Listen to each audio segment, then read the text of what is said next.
Okie dokie, let's start these pizza egg rolls off, or you could say maybe homemade pizza rolls. First thing you want to do is wet the entire surface of an egg roll wrapper.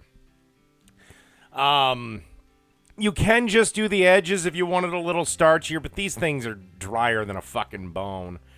And then you just want to take your favorite pizza sauce or something you picked up in a squirt bottle, and you want to lay a little old line of that shit right down there.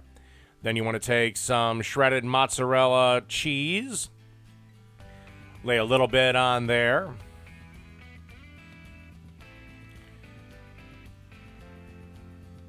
Then you want to take some mini pepperonis.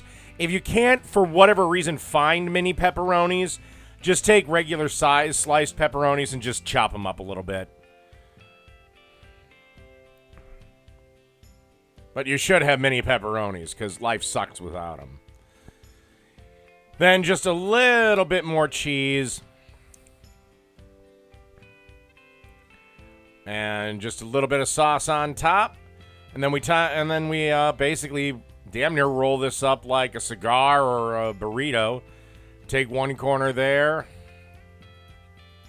And you do have to be somewhat gentle with this because the wrapper is fairly fragile.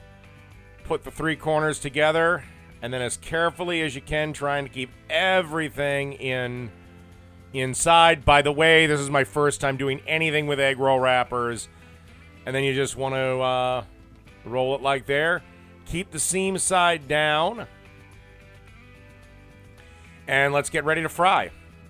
Then in oil that's been heated to about 350 degrees, you want to fry these up.